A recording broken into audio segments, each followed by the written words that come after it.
Pursuant to the Open Public Meetings Act, public notice of this meeting has been given by the board secretary in the following manner: posting written notice on the official bulletin board at the Voorhees Township Public Schools Administrative Building on January 28th, 2022, sending written notice to the Courier Post on January 28th, 2022, filing written notice with the clerk of Voorhees Township on January 28th, 2022, posting on the Voorhees Township website on January 28th, 2022. Please rise. Pledge of Allegiance. I pledge allegiance to the flag of the United States of America and to the republic for which it stands, one nation, under God, indivisible, with liberty and justice for all.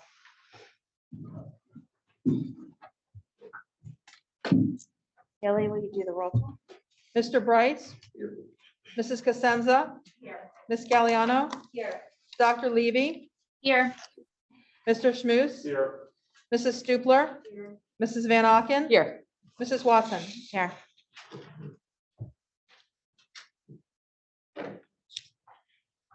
There are no information items. There are no communication items. The board, there is no board secretary report. We're going straight to the superintendent report for a presentation on the Crescent edition.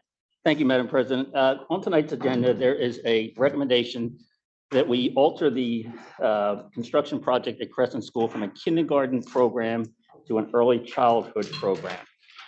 At the conclusion of this presentation, it would be my recommendation to make that change. Please understand, and this is important, this recommendation is being made because the current plan, not because the current plan won't work. It will work. It's being made because we've had the opportunity to evaluate kindergarten for 2 marking periods as it has taken place at the home school, and it's working well. The specials are scheduled, lunchroom is scheduled, recess is scheduled, transportation is working. So when we looked at it, it's working well. So we looked at, could we all repurpose this facility to help even more students? So that's the reason for this. So Mr. Taylor, if you may.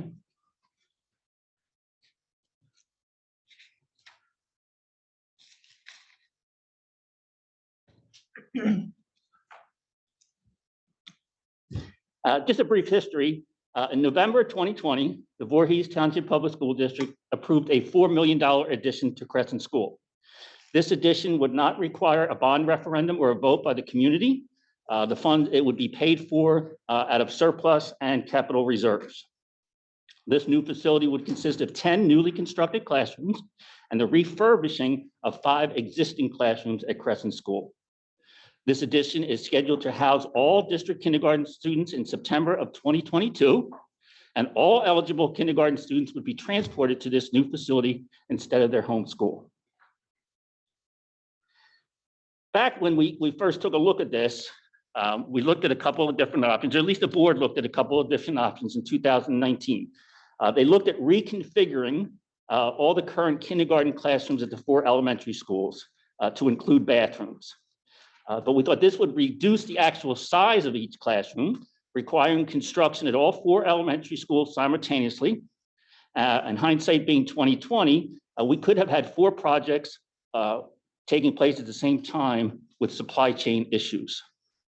The other one was to transform the administration building into an early childhood center, housing preschool through 1st grade. This would be very costly and would require demolition and construction. The third option, which was decided on, was to add an addition to Crescent School. Like I said, it would be 10 classrooms plus renovating 5 others, giving us 15 classrooms, and all the students would be transported to Crescent School for a full day of kindergarten instruction. The board was so adamant about having full day kindergarten that we started it this year. We needed waivers because some of the classrooms didn't have bathrooms, so we did need some waivers to pull that off this year. The Department of Ed, that's a temporary thing. The Department of Ed won't allow us to just continue to keep asking for waivers.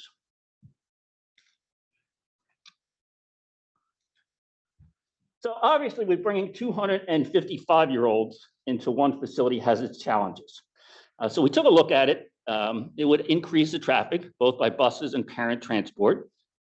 We could have possibly students transitioning to 3 different schools within 3 different years. There'd be an increase in the capacity of supervision for approximately 300 students in the lunchroom and recess. We'd have to get them through art, music, health, physical education, and library. We'd have to schedule all that in. It'd be a significant increase in the number of students needing support: nurse, guidance counselor, reading specialist. There'd be a significant increase in parents who would need SAC, which is a CER school age program. We couldn't accommodate all those parents. It just wouldn't fit. The SAC parents would need to drop off at 2 different locations. Kindergarten students unable to attend school with their siblings, which is important. I know it was important to me. And extended time on school buses. And we don't know how long that time would be until we actually ran it through a couple of weeks. And we got the kids and we saw who registered and from where they registered and how long the bus routes would be. And a continued increase. We do have a continued increase in our preschool population. So when we took a look at preschool, we can see that the numbers continue to increase from total number from 41 to 45 to 46 and potentially 54 this year. So we see that our need for preschool is increasing each year. So the alternate plan that I'm proposing tonight would be to repurpose it from a kindergarten facility into an early childhood center. So 4 of the rooms would be used for the Crescent Kindergarten for them to stay at their home school. We would have 5 rooms which would be designated for the preschool inclusion program, which currently takes place at Signal Hill. So those students aren't necessarily live in the Signal Hill area. They're bused in from across the town. So Crescent would be more of a central location for them. So it'd be easier for them to get there. We would also move some of our early elementary self-contained classrooms in there. And we think, and we're hoping that we would have a room that we could kind of repurpose as an OT, PT speech room. So we would have those child study team members right on site. Now, the benefits of this, as when I said the challenges, it reduces the flow of traffic because preschool dismissal is at 2 o'clock. So those students would be gone before the regular dismissal took place. Historically, preschool and special education, they utilize smaller buses or vans. Preschool impact on the lunchroom is minimal because only about 25 to 30 of those students would be staying. Preschool does not participate in specials. They do not get art, health, physical education, and library. Preschool and special needs students reside throughout the township. So like I said, Crescent is more centrally located and be easier for the parents to get there. Special education classes have fewer students. There'd be a minimal increase on staff. The lunch schedule would remain the same because preschool would just eat with the kindergarten students. And we said we're only looking about 20 to 25 of those students would stay all day.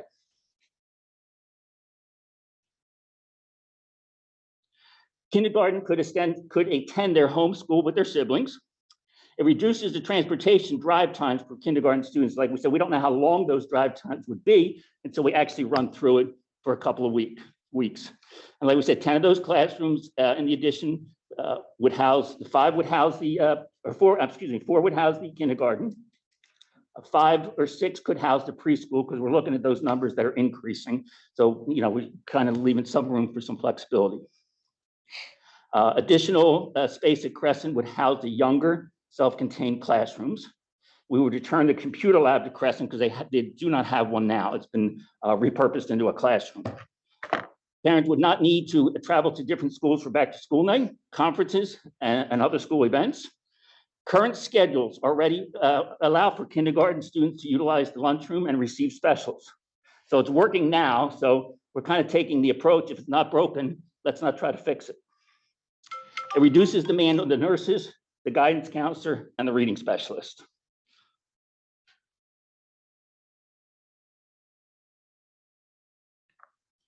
Okay, it brings the preschool and the special ed teachers together in one location so they can collaborate better in one building. It allows for better utilization of our support staff, our resource assistants, and our behavior therapists. Allows parents to utilize the SAC program at one school and they don't have to pick up at 2 different locations. Provides all kindergarten, preschool, and our younger special education classrooms with bathrooms. allocates a state-of-the-art facility to some of our youngest, most vulnerable population, provides continuity of services to our younger special needs population, and provides future flexibility if our preschool continues to expand. We took a look at the buses at Crescent. Right now, we have 9 buses that are utilized at Crescent. We have 6 large buses and 3 vans. If we go with the current program, we would have 17 large buses and 3 small vans. If we go to this new preschool or early childhood center, we would be looking at 6 large buses, 5 preschool vans, and 1 large preschool van that would depart at 2 o'clock. And then we would have 6, maybe 7 smaller special education buses. So we also looked at the numbers that would be at each school. So we looked at them, this would be, if we kept the current plan that's in place, we'd be looking at about 660 estimated at Crescent School. We would have 320 kindergarten students and another 310 that are currently there. Osage, we were looking at about 475 estimated population. At one time, they had 696 at Osage School. So we're still reducing the population of Osage, which was one of the other goals. At Hamilton, we were looking at about 385 estimated population, and at Signal Hill, about 354. So we go with the early childhood center, you can see it kind of levels and evens the playing field.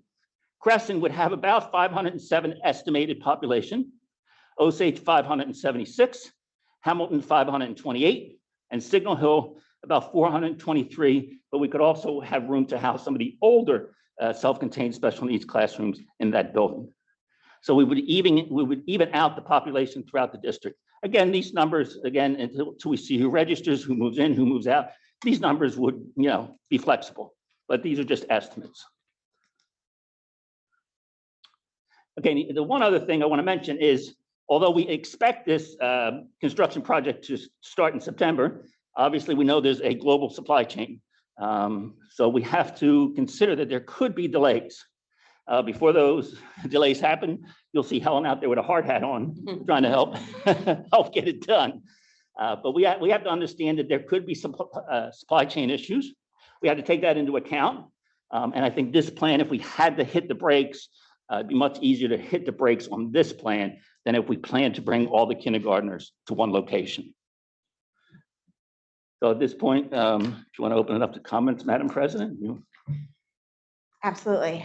So first and foremost, I want to thank all of the individuals. I know this was a large ask, and it took a lot of hard work that went into preparing and getting all of the information, the numbers, doing all of the background work so that we could make an informed and educated decision. So thank you to your entire team for doing the work and getting us the information. And if I may, and I'd like to thank Helen and Clark.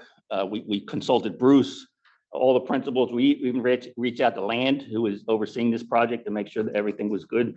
Dr. Allegre was instrumental in helping us with the special ed part of it. So I left that out, but I'd like to thank everybody involved for that. Absolutely. So, and I reiterate, thanking that entire team. I especially appreciate and like the solution-oriented way that we approach this, that we didn't just see problems and leave it at that, but we actually came up with what I think is a really elegant solution. I especially like that we will be focusing on our special needs population and that there will be some continuity for them in particular. But I also like the continuity that we will be providing some of our families with siblings and the available resources that will be better utilized by allocating them more aptly to each of the district schools. So I want to open it up to the board for comments or questions. Yes, Mr. Schmus. Mr. Redfern, could you give us kind of a brief update on how the all-day kindergarten is going now as we speak, like at the existing school? Yeah, and that was one of the reasons we took another look at this project, because it's working well. The parents are pleased with it. The parents are happy that obviously they're excited that they're getting full day kindergarten. They like it at their home school. So it's working very well. Are there other? Dana? What are we gonna do about the waivers that are currently late? How are we fixing that issue? The bathroom waivers? Yes. But we won't need them. When we go to this plan, all the classrooms that need bathrooms will have bathrooms. So we will no longer have to apply for waivers. So like at Hamilton, for example, there's not a bathroom. That can be worked in the town. But we'll be pulling some groups out. The preschoolers are moving. So those classrooms that have bathrooms, we're repurposing them for kindergarten. Got it. Yeah. I didn't know that. Thank- Do you need to hire another administrator? Well, the way we're doing, we would if we doubled almost the size of Preston. So if we went with the kindergarten, we would be bringing in almost 300 new students. So if we did that, we would have to hire some help at Crescent. But if we go with this plan, then no, we'd only be bringing in, we wouldn't be bringing in that many students. So we would not need to hire another administrator at Crescent. Yes. Yep. Because the numbers would be even across the board, about 500 students. Which actually makes it easier. Right. And then what about like, Yeah, we did budget for an extra custodial staff because we are looking at a whole new wing that has to be taken care of. is there any change in like technology or equipment that you need? No, I reached out to Mr. Taylor about this, and the technology and what was in place for kindergartners would be fine and appropriate for the preschool. And the special ed? Yep. I just want to make a comment, although this is, this was really challenging to come about and find a solution. I think that the most important thing that we all have to keep in mind is our priority was to deliver full day kindergarten, and we were able to do that. So just appreciate that we, had support from the community and from teachers and administrators and obviously the board for providing full day kindergarten, which our district definitely deserved. I think is that Dr. Levy's Yep, hand? Dr. Levy. Okay. Thank you. First, Mr. Redfern, I want to thank you for your leadership here. I always appreciate your leadership style where you recognize the team, but I also realize in this situation that you're taking on a project from midway, and it's not always easy to bring someone else's project to completion. So I want to thank you for helping lead us through this.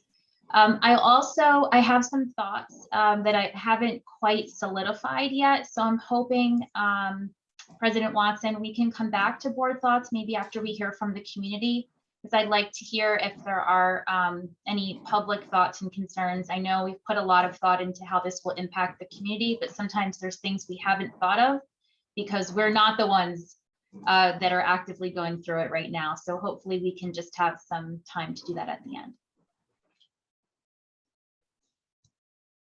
Any other? I want to thank you as well. For giving this information. I just want to reiterate too, and if you can just reconfirm this, it's not just a transportation issue, that is not the only issue, but for myself as a parent, I will be thinking, I want my children, especially my kindergartner, to stay in the same school that he's starting in and to be with his brothers or sisters. So I definitely think it's important to try to keep families together as much as we can.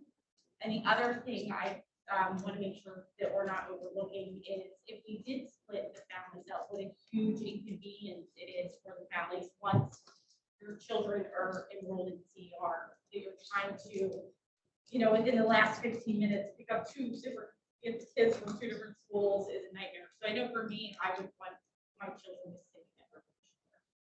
So thank you for all your help.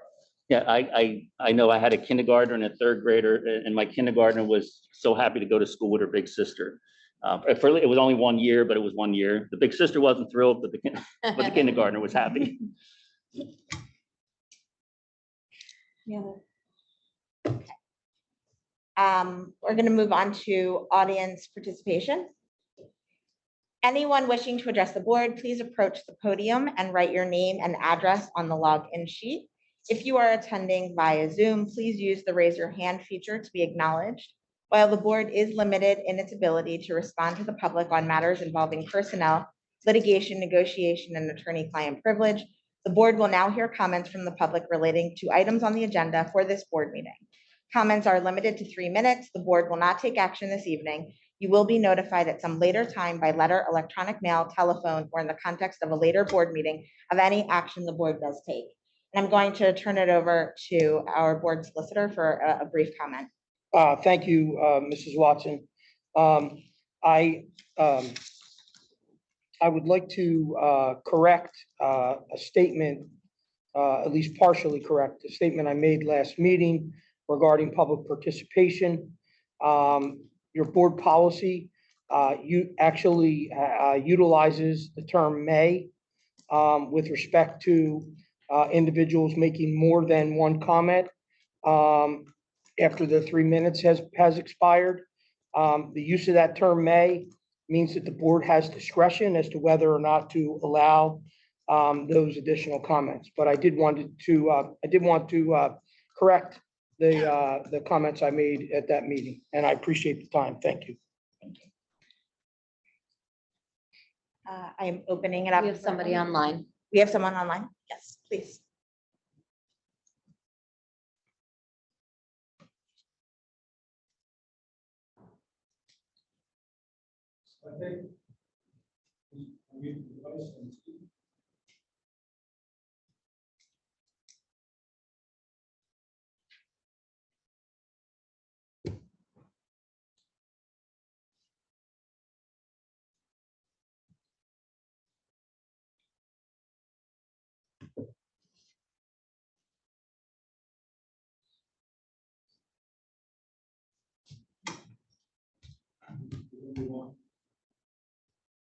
I'm sorry, was that, you said that was the only one? There's one more that just jumped in. Okay, Couldn't get connection with okay, her. okay. Hi, yes, question, I was curious, when was the original plan approved? And where did I didn't recall hearing, where did the funds come from? So I was just curious to those questions. Thank you. Advance. The original plan was approved in November of 2020. And Helen, I believe the funds were from surplus and capital reserves. So we did not have to put a bond referendum out to raise taxes.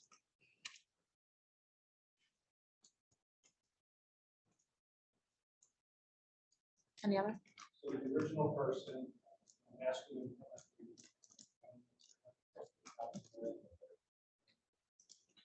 Okay.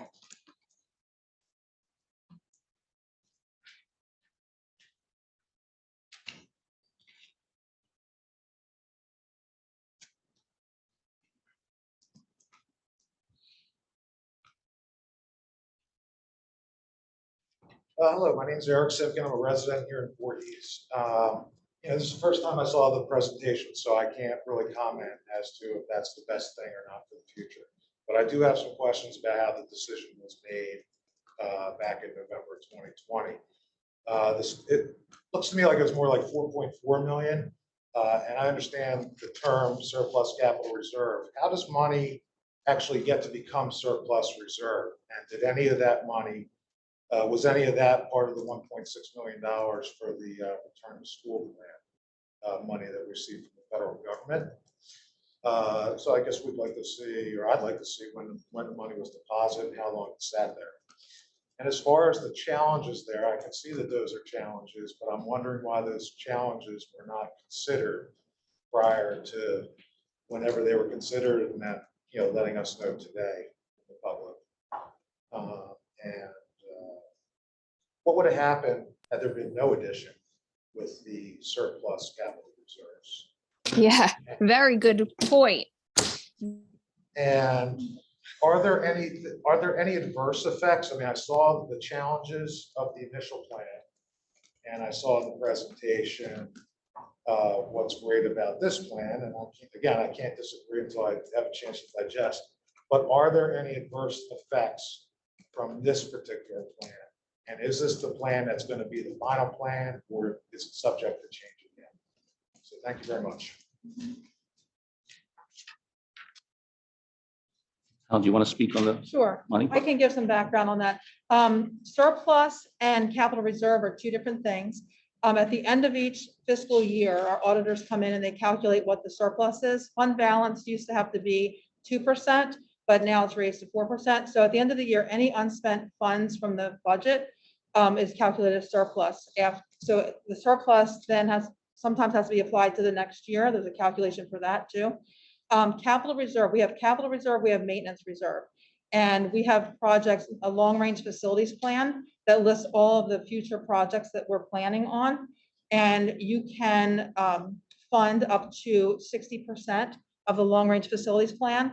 So the funds are sitting there until they're ready to use. So what happens is you do some projects, you add some more projects in there, and then at the end of the year, when the auditors are here again, well, first of all, in June of each year, you pass a resolution to say, of any surplus, I would like the maximum amount to go into my capital reserve based on the 60% of the long-range facilities plan, or my maintenance reserve, which is also based on a calculation that's called the comprehensive maintenance plan in M1. So that whole thing happens in June. The auditors come, they calculate how much you can put in, and then it transfers in. So in the year of, I believe it was 2020, some things changed with the county in that we couldn't take money out of capital reserve mid-year. Before that was allowed, but they said that is not allowed, you can't do it. So we had a year where we were not taking out of capital reserve. So we had excess surplus that we could put back in. So what we did is we did a combination of the excess surplus from 2020 and the capital reserve money to fund this project. So, and you're right, the number is closer to 4.4. It was 4,372,708. But really, when Mr. Redfern said 4 million, if you're rounding, it's not 4.6, it's 4.3. So you're right, it's roughly 4.4 million, but it was funded by surplus and capital reserve. So both of those things don't have anything to do with the grants. So there's no grant money. This was all money that was from our own budget. And Helen, can you also explain if we don't use the surplus, what happens? Well, the auditor comes in and he calculates, where you are with it. So if you don't, you totally fill up your maintenance reserve and capital reserve as much as you can. And then the rest of the surplus that you don't use must be applied to the subsequent year. So whatever we didn't use, whatever surplus was calculated for 2020 had to be used in the next year. And so the auditor comes up with that. So you're kind of forced to use it. It just goes to fund the next year's budget. So the timing was good because we were talking about this project in the ad hoc committees. And we said, you know what, we don't have to take all the money out of capital reserve, even though we have plenty in capital reserve. We'll just save that capital reserve for something else and use the surplus money and put it towards this building. So it really was good timing. So the capital reserve and excess reserve was tax revenue only? Well, you could splice it, it could be state aid. Like we get state aid every year, we get taxpayer money every year, and whatever isn't spent, it goes into your general fund. So when the auditor comes and calculates it out, it's no longer differentiated. It's whatever is not spent out of your appropriation money is calculated. And so, like I said, now more money will go into fund balance because fund balance used to be at 2% and now it's 4%. So more of the surplus now will go into fund balance. And fund balance is there in case something terrible happens, like suppose like a roof blows off or something, you could always go to that. But we do have enough maintenance reserve and capital reserve that we can easily, again, tap into maintenance reserve for a maintenance thing. Capital reserve, you can only take out during the budget process. You're welcome.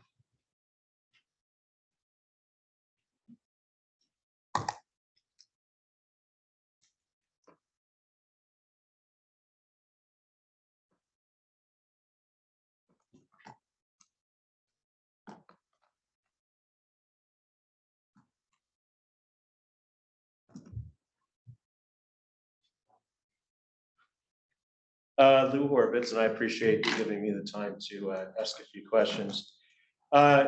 Looking at this as an opportunity cost issue, whatever the money is, whether it's 4 point whatever, or whether it's from X part of tax dollars versus state aid or whatever it is, Before there was a change, there was a thought that this was the way we wanted to have it. We wanted to have it adjacent to Crescent School for a specific reason. And it seemed like for years that was the plan.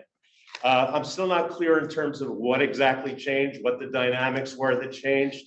And then if you also could just address the issue of the fact that the type of services that you're offering, which I think they're fine. I mean, I really haven't had a chance to review the whole thing in its entirety, but rather these kind of services are also being provided to some degree by private enterprises. We have a lot of pre-Ks, and we have a lot of nursery schools in the area. So we're looking at tax dollars, and we're looking at state aid, and we're looking at whatever, who are in some ways competing directly with private concerns. So from the standpoint of why did this all change? I think you presented it, and I might have just missed it, and maybe you can reiterate that.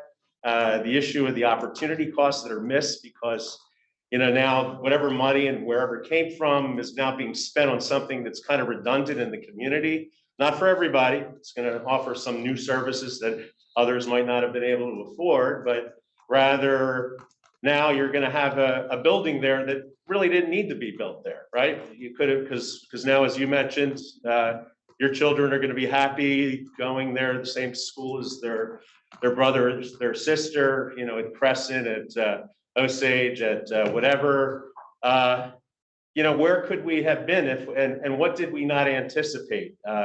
And how did the dynamics change that we're now sitting in this position where the $4 million plus is just a missed opportunity of having reallocated it to other things, because anyway, if you could just address those and also the trade-offs that you made in terms of these kinds of decisions. Thank you.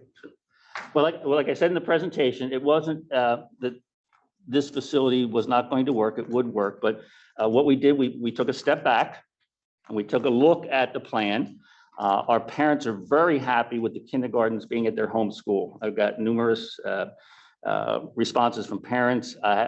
Once we posted that we were taking kindergarten registration, I got a number of phone calls and emails from parents asking if we could reconsider because they would really love for their kids to stay at their home school like they're doing now. So what we did, again, we had the opportunity. We're halfway through the school year. We took another look at it. And I don't think there's anything wrong with taking something and taking another look at it, putting another set of eyes on it, and seeing there was something better that would serve all of our children, or at least more of our children. So we looked at keeping the kindergarten kids where they're at with their siblings, which the parents wanted. And then we could service our early childhood preschool students, 3 and 4-year-olds, give them a state-of-the-art facility from the very beginning that would help foster their education, and bringing in our special needs students so that they could take advantage of this facility as well. As far as private industry and private sector, I can't speak on that. Can I give one follow-up from here? Or do I need to go? Well, and the other one is what if we didn't do anything?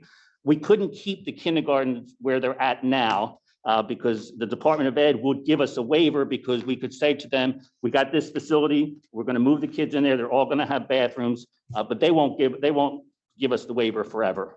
So we have to supply the bathrooms. So can I follow up on a couple issues there? Do you mind? Sure. Okay. So are you saying that it's because of the bathroom issue that you'd never be able to get the state to sign off on having a full-day kindergarten at that building? Well, the new building would have bathrooms, yes, but we couldn't keep it the way we couldn't just say we're not going to build anything. We're just going to keep everything the way it is because we need the bathrooms. Okay, and was the incentive and what triggered this all that you saw how well everything was working with the full-day kindergartens at the home schools? Well, that was part of it. And then we looked at the numbers, the transportation numbers, the number of buses that would be pulling in and out of Crescent School, 250 parents. If half of them say, I don't want my child riding on the bus, that's another 120 some cars pulling in and out. It becomes a safety issue. So there's a lot of other issues that we looked at. And our major increase in preschool students. What's that? Our major increase in preschool students. And preschool continues to rise. And this would also give us the flexibility to increase our preschool program as well down the road. Would I be able to mention that? Sure. In early 2019, a demographic study was done, and it was estimated that like, I think 400 additional students would be coming over time because of the new developments that were getting built. And so it was kind of a combination between us and the township talking back and forth about how many students were anticipated. And then the functional capacity of each school was compared to how many students will be going there based on the current configuration. So at that point, it was determined that we would need something. We would need an addition somewhere. So we had an architect at the time, Rady Associates, that did a study of like 4 or 5 different options. One was for this building to be, like Mr. Redfern said, like an early childhood center, but that was going to cost like $9 million. And then there were other scenarios where we could build something onto Osage or build something onto Crescent. Like there were various scenarios to look at. And after looking at his whole proposal, we got the proposal in February 2020. At first, we thought it would be good to go to just do the construction in each of the 4 schools. But again, the more we looked at it, we're like, okay, there's construction going on in all 4 schools, and we would be putting bathrooms in all 4 schools. And it's a lot of disruption, a lot of walls coming down, who knows what will be found, something like that. So at that same time, we were getting closer to the end of that year and seeing, what the surplus would be and what we had in capital reserve. So it came to light that actually, this has kept progressing all the way through. So finally, around November of 2020 is when it came to light, because the audit was finishing up. And we said, oh my goodness, we do have more surplus. We could put it next year, or we could use it for this project. And that's when we started looking at, how could we do this differently than doing construction in all 4 buildings at one time? So it kind of evolved into it, but it was well thought out. And no matter what, we needed space. We couldn't really keep going the way we're going if the projected increase in enrollment is going to happen. And again, that was based on permits that were issued by the township. So a lot of it was a projection. And can I just follow up just to conclude? So in conclusion, all the children will be getting full day kindergarten.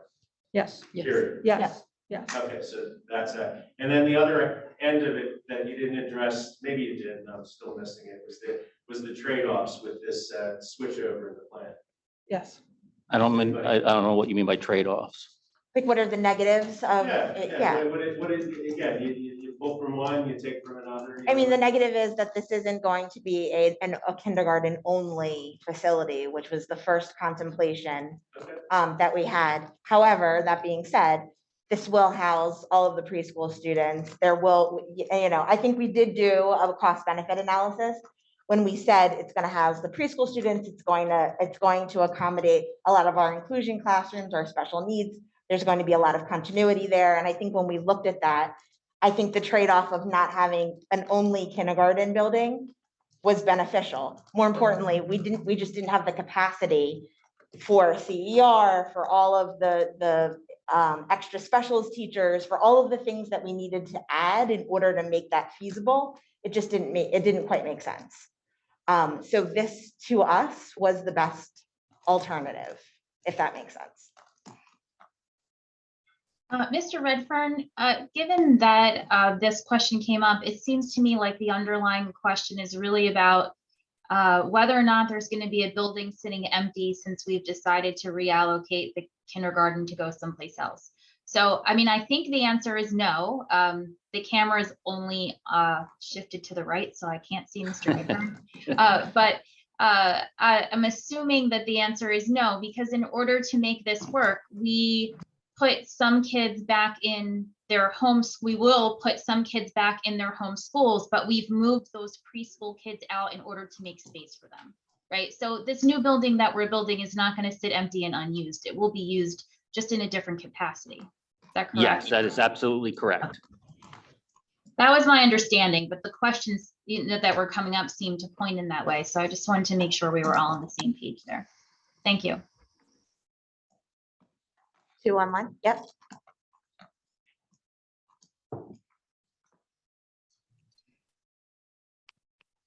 Hi, my name is Pratima Sharif. I am on 30 Ashton Drive. And I have 2 students that are currently at Signal Hill, and I have a son who is going to be starting at Signal Hill in the fall, hopefully at Signal Hill for kindergarten. So I just have a couple of comments and then I have a quick question at the end. First, I want to commend the board and the teachers and all of the parents who have written and called in regarding this issue.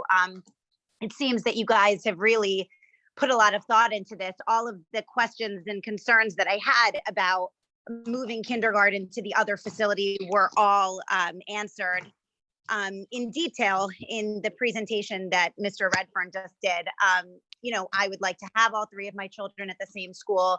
I think busing would be a little bit of a nightmare. I also don't want to put my 5-year-old on the bus. Working parents would have difficulty with CER being at 2 different schools. I think it's great for the kindergarten students to stay at one school and to get acclimated to that school that they're going to spend the next 5 years of their education at. So I'm really grateful that you guys have taken all these things into account in coming to this decision.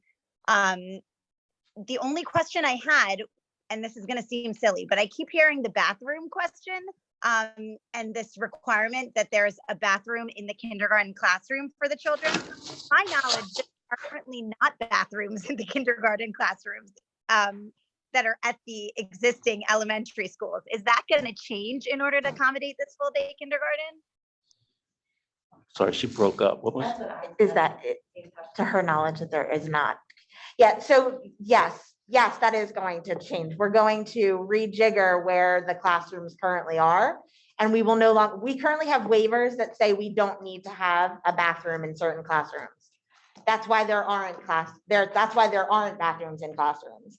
But once we reallocate the classrooms, correct me if I'm wrong, Mr. Redfern, once we reallocate the classrooms and we move the preschoolers out, they will then move into classrooms with bathrooms. Yes, we currently have some kindergarten classrooms in the district that do not have bathrooms. So those kindergartners have to use the regular bathrooms, walk down the hallway. And those were the rooms we asked for waivers for from the Department of Ed. And like I said, with this plan, we will no longer have to do that. Great. And Thank you so waivers much are temporary. for everything you guys have all been doing for our kids. Okay, I thought there were 2. No? Okay. Anyone else? Yes.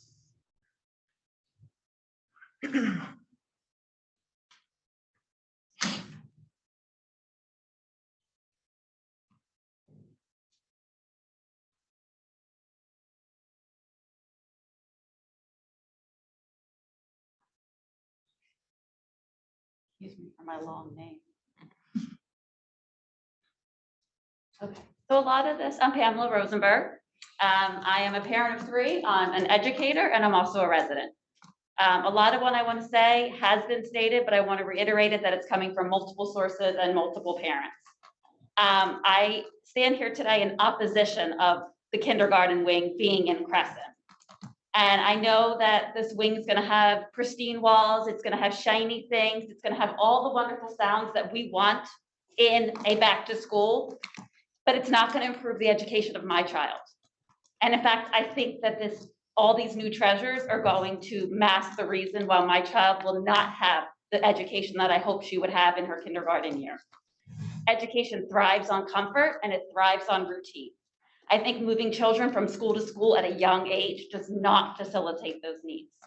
Currently, my daughter has been in Signal Hill for 2 years. The new kindergarten, if it opens in the fall, she will have to move to a new school at 5 years old. She will no longer have the consistency and the predictability that she has known for those last 2 years. I feel that this will be a detriment to her kindergarten learning. I think it's a detriment that she won't see her siblings in the hallway, that she's come accustomed to having that support system. And worse yet is when she finally gets accustomed to Crescent, we're going to move her right back out again, and I'm going to put her back at 6 years old to another school and another move. And I think that's detrimental. I think she's going to take a toll to her education. My proposal is the same as what we've been saying, is get our youngest students there. So when they start out school for the first time in this beautiful new building, they're going to know from day one the love and support that Voorhees has to offer. And then when kindergarten finally starts 2 years later, only our non-Crescent students have to move, and they only have to move 1 time. And then they can live at their new school family for their entire K-5 time. So I ask you to really reconsider this.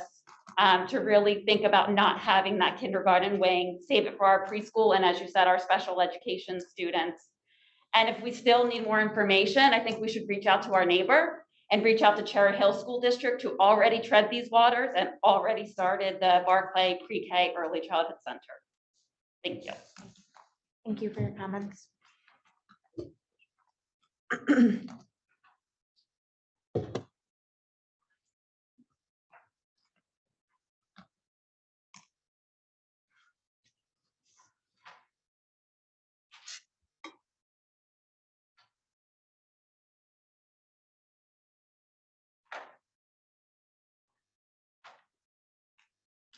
Good evening. My name is Kate Mitchell. I reside at 87 Tempe Chase.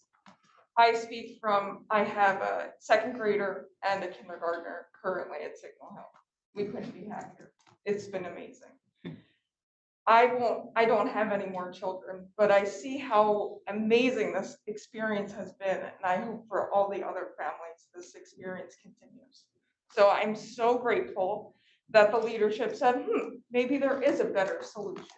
I think that takes amazing gumption to be able to say, maybe our first plan wasn't the best plan. Let's see if we can reconfigure it. So I appreciate all of you, because that's not always the easiest thing to do with leadership. So thank you. And I really do hope that you reconsider and keep our kindergartners with our bigger kids.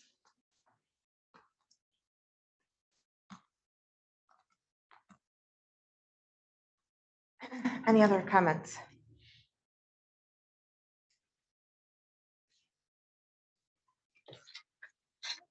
Board comments? Dr. Levy, I'm not sure if you. Okay. I don't. I All just right. wanted to hear from the community, and I think their voices have been heard, so thank you. Perfect, thank you. There are no items under transportation. I'm sorry, did anybody out? I didn't look behind me. And everybody good? Okay. The screen. Okay.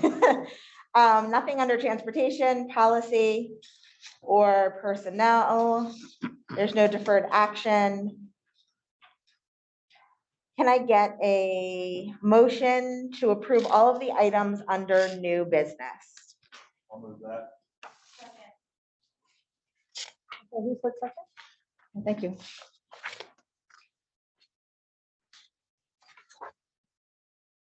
Okay, voting is open. If anyone does, yes, it's okay. Perfect, okay. Yes. That's I just want to make sure that.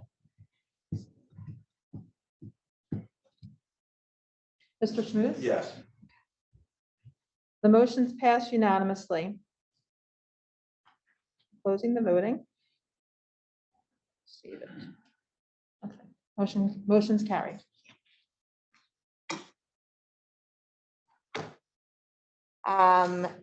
Meeting dates. The next meeting will be a regular meeting scheduled on February 23rd, 2022 at 7 p.m. at the administration building. Audience participation. Anyone wishing to address the board, please approach the podium and write your name and address on the login sheet. If you are attending via Zoom, please use the raise your hand feature to be acknowledged.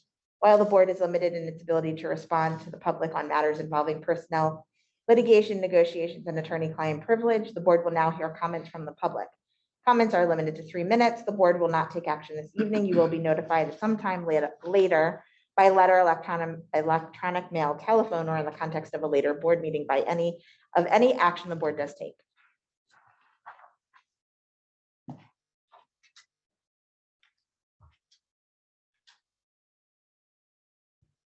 Hello, Eric Simkenbeck. The current executive order that requires masks in schools by the governor expires February 11th. What exactly is the return plan, assuming any further mandate of any sort is completely futile in the effectiveness of COVID or Omicron transmission? Masks do nothing to prevent the spread of Omicron. I can say that factually, as I've successfully completed 150 hours of in-person classroom education specifically related to indoor air quality within the last 120 days. My instructors have over 150 years of combined indoor air quality experience. They're certified by the National Association of Technical Excellence. Masks do not stop the transmission of viruses. Even served on they serve on advisory boards of air quality device manufacturers, service providers, and health advisory boards.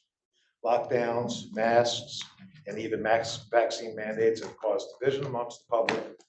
They've caused way more physical and emotional harm to students than a disease they intend to thwart. So I'm looking forward to mask optional there. And then lastly, the letter that's back there for the board member resigned, is that a second board member to resign? There's no date on this letter, or is that still the same board member that resigned last time? It's Thank the you. same one, that's the original. Oh, okay.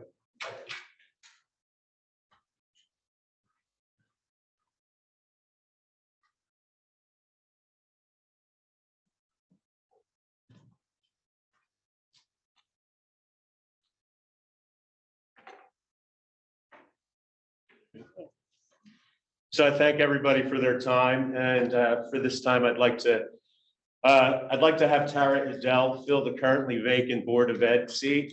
And why do we want this? It's because K through 12 education is the primary means of transmitting knowledge, tools for success, and the American vision from one generation to the next. We have to protect our children from indoctrination so that the idea of America remains a shining city on a hill.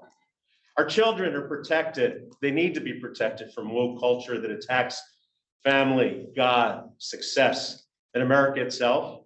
While Martin Luther King dreamed that one day his daughters would be judged by the content of their character, not by the color of their skin, this movement instead infuses race, gender, other immutable characteristics into everything. While embracing a woman's right to terminate a human being's life before birth, they offer no choice when it comes to masks, COVID vaccines, in-person learning, or opting out of morally repugnant school curriculum.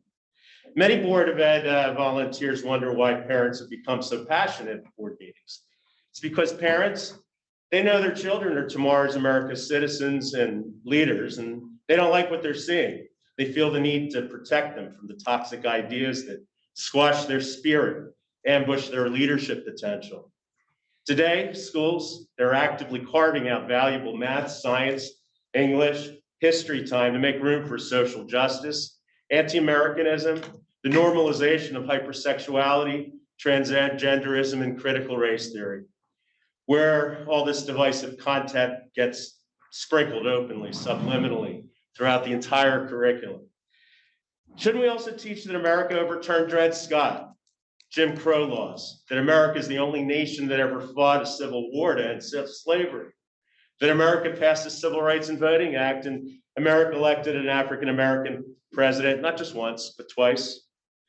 As the great philosopher and economist Thomas Sowell once said, the most basic question is not what is best, but who shall decide what is best. Sarah Adele got the next most votes in the last election, and she alone should fill the position. Anything less than that is undemocratic, looks like a communist Politburo where corrupt communist central planners get to pick who represents the people instead of the constituents. Let's be democratic. Fill the vacancy with Tara. Thank you.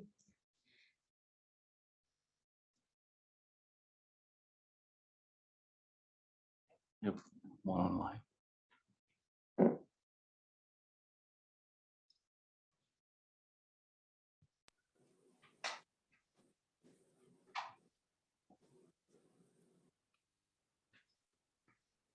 Adele, you may speak.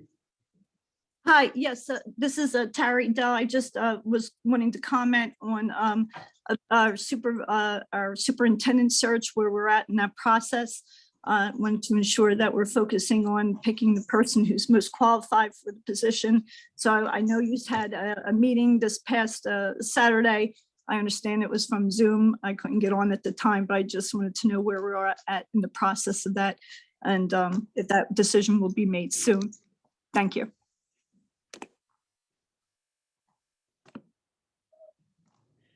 I can give a quick update.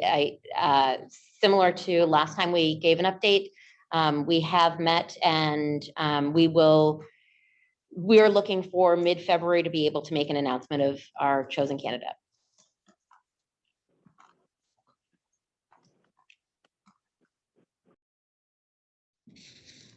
Here's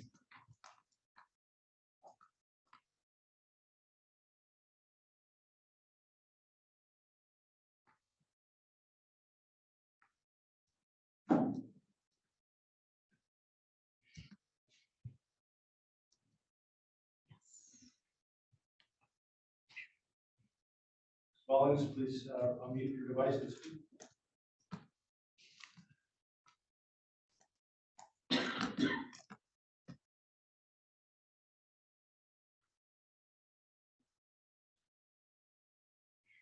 Can't hear you. We can't hear you. Sorry about that. I just, as to the selection of the superintendent, we would like some community input since it's such a big position. And I know you just, Rachel, you just stated that you're close to making a decision in mid-February, but how does that leave any community input on the table? We want to basically make sure that the person's being selected only on their qualifications and not on any political ideologies or influence. So I just would like that addressed. As to any masks, I already served the board with a notice of demand to be freed from federal, state, and corporate interference.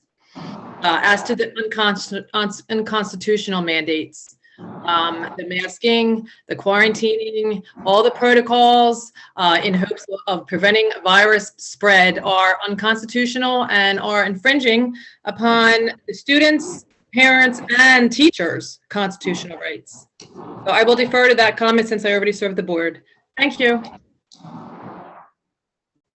Just to address the community input on the superintendent search, I am sure you remember, Deborah, that we did elicit community input. The search firm held community forums. So that's, we certainly welcomed community input at that point. I'm going to raise my hand. Okay.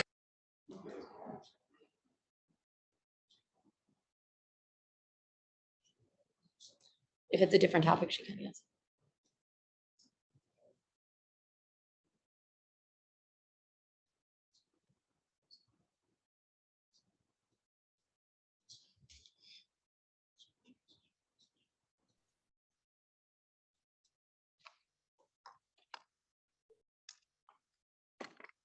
Okay, so basically you're stating that there is no further community input allowed or going to happen. Is that what you're basically stating? As far as whatever you held before, nothing continues, nothing else?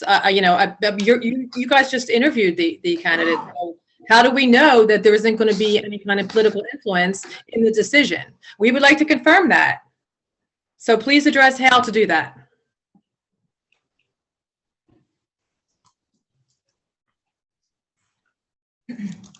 How to address it, there's no political influence. There's no answer to that question. Are there any other comments? I have a board comment. Are we ready for board comments? I'm not sure. Hold on. Yep, we're ready for board comments. Okay. Thank you for the opportunity. I do have some concerns about the superintendent search, given the two comments that I just heard. I do not understand why a community member would be suddenly concerned about political influence in the process.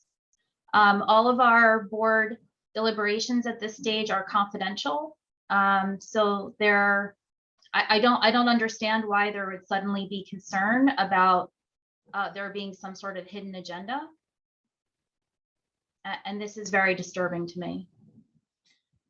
I echo your concerns. Me too. I'll also say the first comment said, how can we assure that only qualified individuals are selected for this position? This has me also concerned. So I'd like that on the record. Yeah. Yep.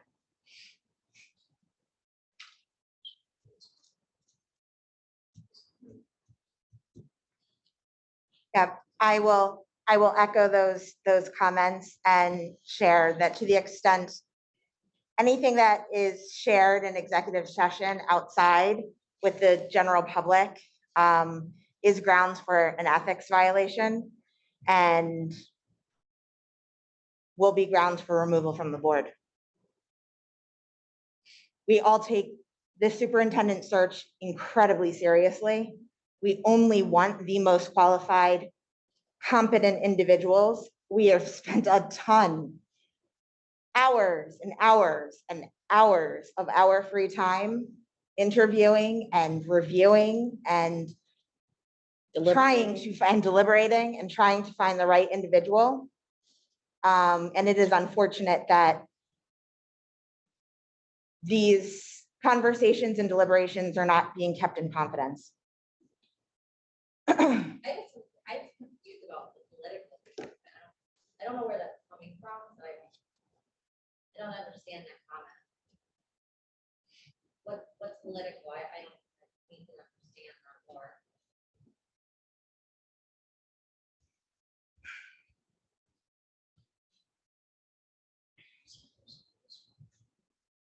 Any other comments?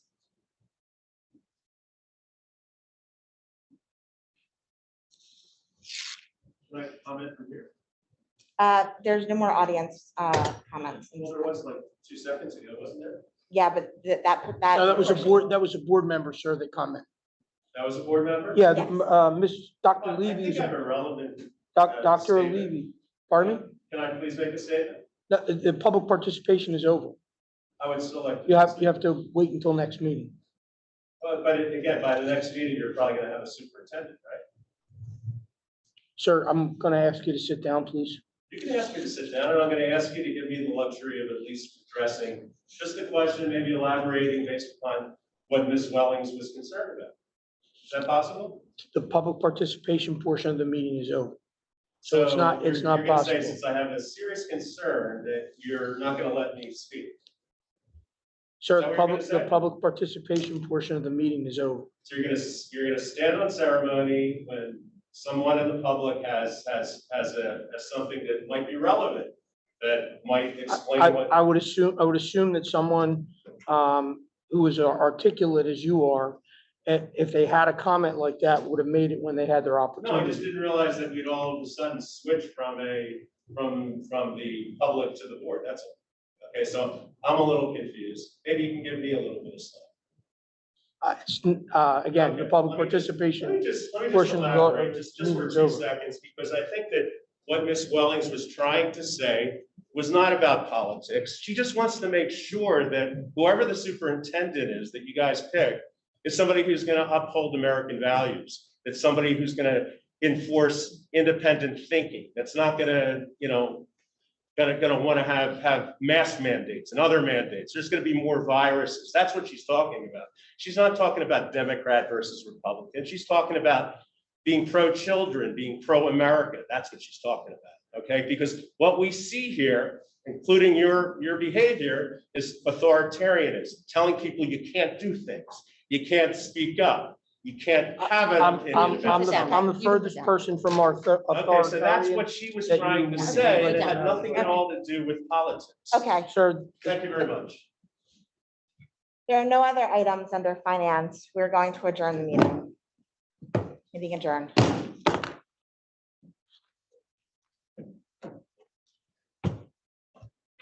I just have names from